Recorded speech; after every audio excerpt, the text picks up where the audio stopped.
Al norte de la provincia de Ávila existe una comarca teñida por el dorado de sus campos de cereales, donde cada pueblo tiene un pequeño tesoro en sus iglesias mudéjares, ya sean sus impresionantes retablos, cuyos relieves tienen tanto volumen que parecen auténticas esculturas, o la multitud de artesonados que ocupan los techos de sus iglesias y muestran la clara influencia mudéjar.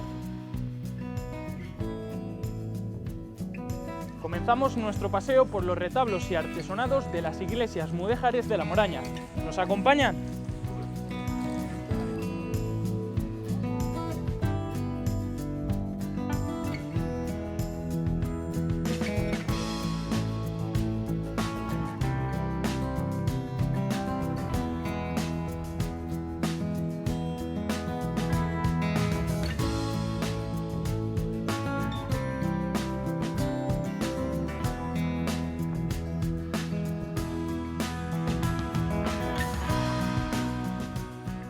Comenzamos nuestro paseo en el pequeño municipio de Flores de Ávila, y a la puerta de su iglesia nos recibe Angelines, vecina de este pueblo y guarda de llaves de Nuestra Señora Santa María del Castillo. Hola, buenas Angelines, yo soy Samuel. Hola, yo soy Angelines. Muchas gracias por haber venido a ver la iglesia de nuestro pueblo, que es nuestro gran orgullo. Nos hallamos ante el principal monumento de la localidad, y en su construcción podemos adivinar algunos de los elementos de la antigua ermita mudéjar sobre la que está construida, como la espadaña que actualmente se encuentra empotrada en su torre. Existía una iglesia primitiva y esa iglesia que servía, decían que como mirador, está construida como en un alto del pueblo, que en aquel momento era muy pequeña, si lo habéis visto antes, están tapadas las ventanas que son de espadaña. Y luego sobre esa iglesia ya se edificó, en el siglo XVI, se edificó esta. Y aquí en uno de sus lados encontramos otra reminiscencia de esa antigua ermita, la que fuera su puerta en un arco de ladrillo. Y es que este elemento es recurrente en toda la construcción. La hemos tenido completamente tapada, ha estado de cemento, con los años se quitó el cemento, el soportal estaba completamente destruido y como hace 27 años o así, pues el párroco que estaba aquí entonces, don Porfirio Grande, lo volvió a reconstruir. Buscando todas las columnas de granito para reconstruir esta parte de la iglesia. Tiene 3 naves, 2 laterales, una central que es mayor, está dividida por arcos de medio punto y tiene las columnas, están decoradas con bolas, que también en su día estuvo también todo tapado. O sea, ahora estamos viendo la iglesia como estaba cuando se hizo. Pero ahora es momento de pasar al interior del templo. Pues si queréis, entramos y la vemos por dentro. Perfecto. Donde se encuentra, sin duda alguna, uno de los tesoros más interesantes de La Moraña. Sí, sin duda. El tesoro más grande que tenemos en Flores es nuestra iglesia y sobre todo nuestro retablo. Un retablo de estilo renacentista del siglo XVI, cuyas pinturas elaboraron Diego de Rosales y su hijo Gabriel. Vemos la Anunciación, el nacimiento del niño, la adoración de los reyes y la huida a Egipto. Como veis es un nacimiento, ponemos todos los años el nacimiento, pero no hace falta porque le tenemos de continuo. Luego lo que es ya el retablo está dividido en calles y es como una catequesis. Es sobre la vida de la Virgen María. El nacimiento de la Virgen María, la presentación de ella en el templo, la anunciación, la visita a su prima Isabel, luego ya cuando nace el niño, cuando el niño se escapa al templo y está hablando con los doctores y a ellos se los ve en la parte de atrás cómo van a buscarle. Luego también tenemos la tabla de Pentecostés, que la tabla de Pentecostés estuvo en las Edades del Hombre en el 2004 presidiendo el cartel presidencial que se llamaba Testigos. Al otro lado tenemos la Dormición de la Virgen, que la Dormición de la Virgen también fue una tabla que también estuvo expuesta en las Edades del Hombre, y luego la siguiente tabla es la Ascensión de la Virgen a los cielos. Luego en la parte superior del retablo tenemos lo que es la pasión, la muerte y la resurrección de Cristo. Si veis, en la tabla central, la que está encima de Santa María del Castillo, tenemos el Calvario. El Calvario está hecho, parece que son esculturas que están, del relieve que tiene, parece que son esculturas que están fuera del retablo, o sea que se podrían sacar del retablo. Y luego en el medio, debajo del Calvario, tenemos a Santa María del Castillo, que es la que preside la iglesia, la que da nombre a nuestra iglesia, que es románica, es del siglo XIII. Entre la calle izquierda y la calle derecha del retablo tenemos a los apóstoles de Jesús y también a los evangelistas, que son ya esculturas. Abandonamos Nuestra Señora Santa María del Castillo y antes de introducirnos en el mundo de los artesonados vamos a conocer de primera mano cómo se construían. Visitamos el Centro de Interpretación de la Carpintería Mudéjar Abulense, en Narros del Castillo, donde Ángel nos recibe rodeado de reproducciones de estas creaciones. Y una de estas, la de la iglesia de Villamayor, nos va a servir de ejemplo de cómo se creaban estas maravillas. La iglesia de Villamayor tiene una auténtica joya de la carpintería histórica española. Esta armadura, en la cual, bueno, puedes ver aquí una foto, ¿vale? Formaba parte de una antigua iglesia que estaba ubicada en Fontiveros. Existen actualmente libros de fábrica de la iglesia de Muñoz Sancho en la que se hablan de ciertos trabajos realizados por dos carpinteros que se encargaron de trasladar esta cubierta del pueblo de Fontiveros a el de Villamayor, con la particularidad de que la cubierta era tan importante que la obra de fábrica se hizo a imagen y semejanza de la cubierta, y no al revés. Porque esta carpintería supone la culminación de un oficio y de la técnica de prefabricar en taller complicadas cubiertas y artesonados, que luego se montaban en los edificios. Tenemos que pensar que normalmente estas cubiertas estaban situadas en los lugares más dignos de la iglesia, normalmente en presbiterios y en capillas, etcétera, etcétera. En el caso de la iglesia de Villamayor, está ubicada en el presbiterio de la iglesia. Es una estancia cuadrada, si bien en la mayoría de las estancias cuadradas que llevan armaduras ochavadas, puedes ver que tiene lo que es una especie de octógono central, se hicieron así fundamentalmente porque el octógono sale como resultado de arriostrar, de atar el estribo. El estribo será una pieza en la cual los paños de la cubierta van a apoyar. Para rigidizar y dar resistencia a este estribo se colocaban unas piezas en diagonal que se llaman cuadrales, que se van a encargar, como he dicho antes, de dar firmeza al estribo. Y a continuación se van a situar unas piezas que forman parte de casi todas las cubiertas. Son los aliceres, son una especie de tablas que van a tapar huecos en ciertas armaduras. Bien, una vez colocados esta primera banda de aliceres, que normalmente en estos aliceres se les decoraba con tallas o con motivos pictóricos, a continuación se colocaba lo que es una especie de pieza intermedia que vamos a llamar tocadura y cuya función también era dar firmeza a todo el arrocabe. El arrocabe, en definitiva, era el conjunto de piezas que van a formar el estribo de la armadura antes de colocar los paños inclinados, ¿de acuerdo? Entonces, colocaríamos ahora, que es lo que vamos a hacer, las piezas de la solera, ¿vale? Como veis, la sucesión de soleras contribuye a armar, si cabe, más los aliceres. Ahora colocaríamos la segunda banda de aliceres. Puedes observar que tienen una inclinación hacia adentro.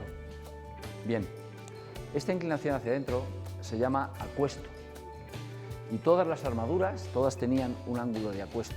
El motivo fundamental, primero, es un motivo estético y visual. Se mira desde abajo hacia arriba y se aprecia mucho mejor la decoración. Y segundo, por razones obvias, es decir, aquí no se acumula nunca ya el polvo.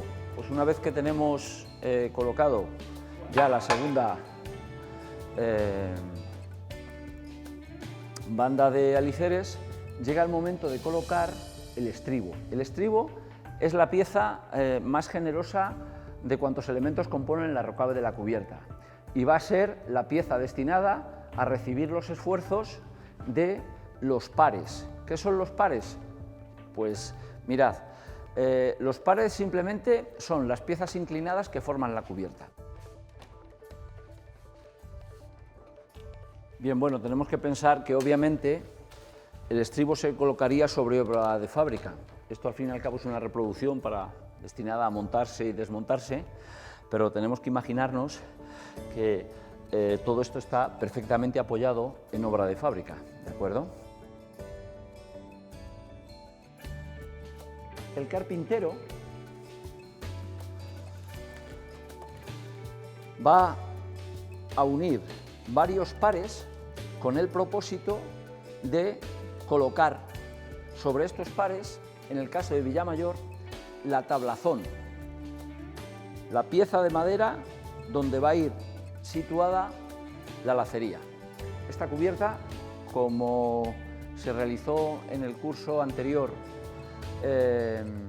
se hizo de tal forma que cada uno de los 8 paños que componen esta cubierta representa una fase de su realización. El proceso de montaje de estas cubiertas era bien sencillo, únicamente debían de colocar el almizate a la altura que tienen que llevar los pares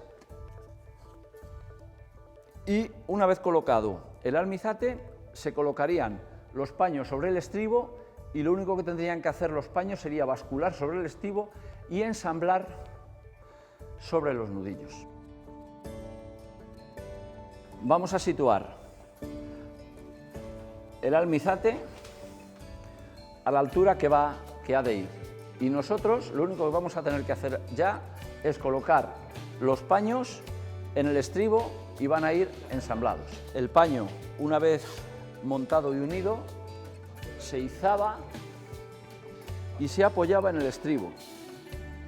En este caso, se situaban en las escopladuras del estribo, se basculaba y apoyaba sobre el almizate.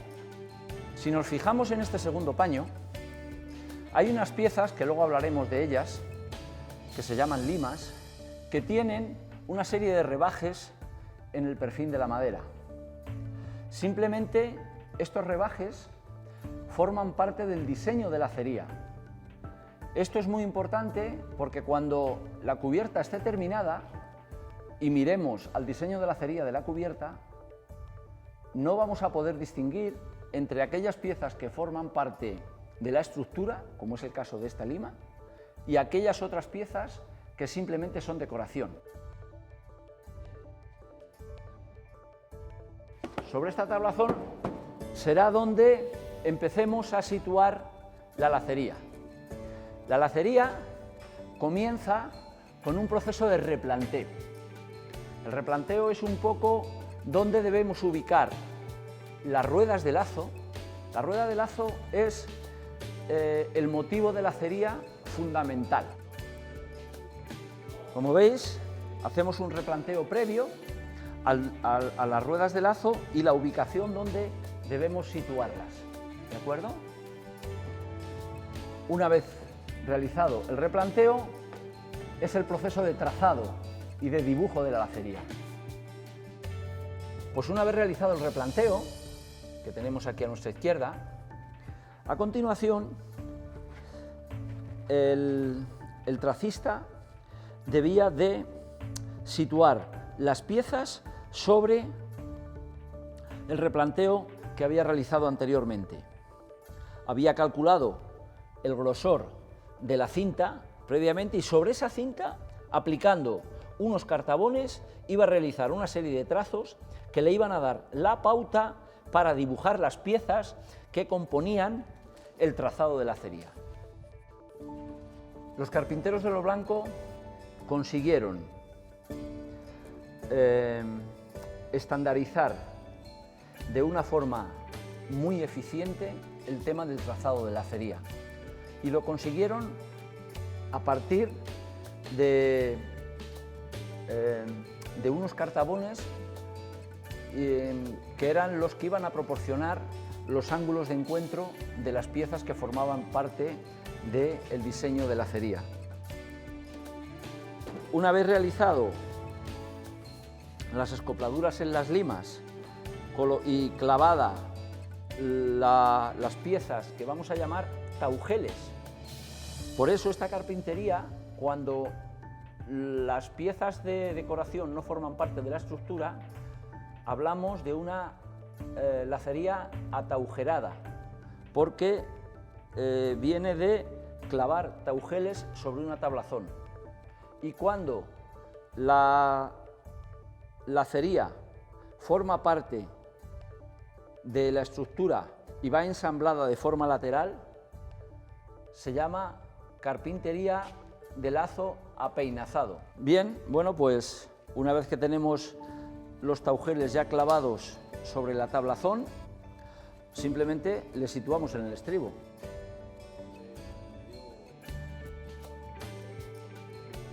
Pero aquí no terminaba la lacería. En el caso de muchísimas cubiertas, por mucho afán que pusiera el carpintero en enmascarar las piezas estructurales, a veces le quedaban a la vista piezas que no formaban parte del lazo, y él tenía mucho interés en que eso no se viera. Eso se resolvía de una forma muy interesante, y es que todos los huecos generados por la rueda de lazo serían tapados con unas piezas que normalmente iban o policromadas o talladas. Este oficio, el oficio de la carpintería de Lo Blanco, tiene su punto álgido en el siglo XV. En el siglo XVI todavía, como he dicho antes, hay un numerosísimo conjunto de armaduras que se realizan. En el XVII, la provincia de Ávila también cuenta con muchísimas cubiertas, sobre todo la zona del Valle Amblés, cuenta con muchísimas cubiertas realizadas en los últimos años del siglo XVII. Incluso me he encontrado algunas del XVIII. En el siglo XVIII el oficio de la carpintería de Lo Blanco se pierde. Y que dejó en Ávila 90 armaduras con lacería y medio millar de armaduras históricas, un número similar al de provincias como Sevilla o Málaga, lo que nos muestra la importancia del gremio de la carpintería de Lo Blanco en esta provincia.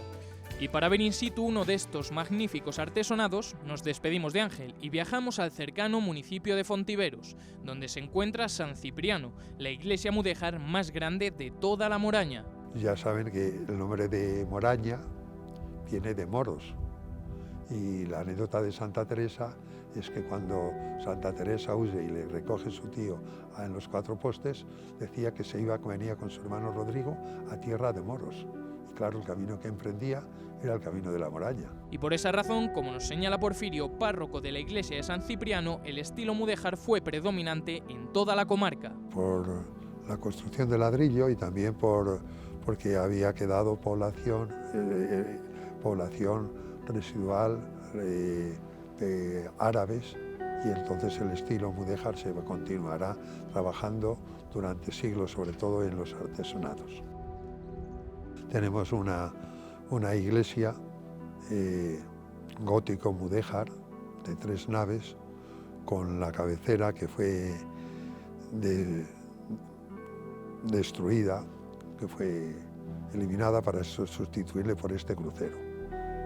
La estructura de 3 naves es del siglo XIII al XIV.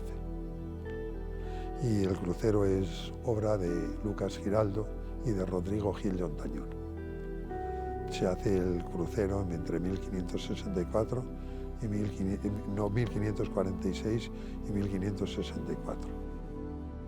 Los arcos, si los mira ustedes, Aquí sobre todo las arcadas, verá que todos los arcos son un poquito apuntados, que es lo característica del gótico. Y en el mismo arco, pues ven el elemento este que son la forma hacer así, que se llama el alfil, que es también propio de estilo mudéjar. Así que ahí lo tiene.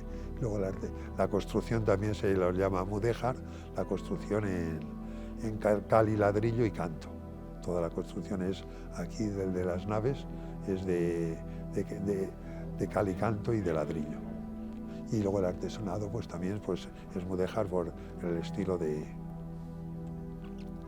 mudéjar de trabajar figuras geométricas y vegetales. Porque cuando entramos en San Cipriano, la cabeza se levanta inmediatamente hacia el techo, para de esta manera disfrutar de un artesonado de hexágonos de almirante con espiga en los faldones, aunque 2/3 de este artesonado fue arrasado por el fuego en el año 1546 y sustituido en 1570 por armaduras de par y nudillo. Además, esta localidad es famosa por ser la población natal del escritor y místico San Juan de la Cruz. Aquí está la pila bautismal donde fue bautizado San Juan de la Cruz.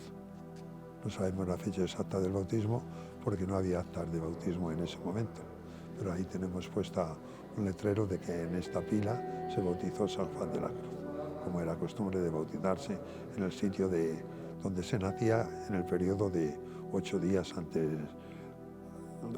después del nacimiento. Pero estos no son los únicos tesoros de San Cipriano. El retablo es un retablo barroco, está fechado en el medio. En el medio pone año San Cipriano, titular de esta iglesia, 1763, en esa especie de óvulo que está entre las dos esculturas. La escultura principal es San Cipriano, que fue obispo de Cartago, que murió mártir hacia el 257, 58, 59, y arriba es San Segundo, según la tradición, que bien conocen, el primer enviado apostólico, varón apostólico o primer obispo de Ávila. Y al lado son nuestros dos místicos, Santa Teresa de Jesús con la pluma y San Juan de la Cruz mirándola de frente a nuestra izquierda, levantando la cruz como signo de su espiritualidad y de su nombre. Pero si queremos disfrutar de un artesonado más de cerca, aunque eso sí, de menores dimensiones, solo tenemos que desplazarnos hasta la cercana Cantiveros y visitar la iglesia de San Miguel Arcángel, un templo hasta el que nos guía Porfirio y que nos va a descubrir Ana. Es una iglesia un poco particular, porque es una iglesia, siempre estamos acostumbrados a ver las iglesias en 3 naves, ¿no?, tripartitas. Sin embargo, esta tiene solo 2. Esta nave central, que es la más grande, que es la que tiene el ábside, que habéis visto, también se ve por fuera, un ábside mudéjar fenomenal, pero tiene una segunda nave que no se sabe muy bien si es una segunda nave o una capilla doble que se hizo con posterioridad. Entonces, en eso sí es bastante especial. Es una iglesia que esta nave central vendría a ser del siglo XIII, XIV, y sin embargo ya toda esta zona más añadida, bueno, pues ya del siglo XVI, al igual que luego ya todas las cubiertas del siglo XVIII. Es un estilo mudéjar, como casi todas las de la Moraña, sobre todo en esta franja que tenemos la representación del mudéjar por excelencia. Se ve, más que en el interior, se ve mucho en el exterior. Vemos mucho el ladrillo y sobre todo el ábside con los arcos ciegos del exterior, porque en el interior todo ese ábside, que es mudéjar, y toda la cubierta de madera mudéjar está tapada en el siglo XVIII, con el estuco típico de la decoración del siglo XVIII, al igual que todo el ábside, con el retablo y con el estuco. Pero sin duda alguna este estilo mudéjar se aprecia en su artesonado, un ejemplo de carpintería que hace destacar a esta pequeña iglesia. Lo que se ve perfectamente es el artesonado que tenemos del bajo coro.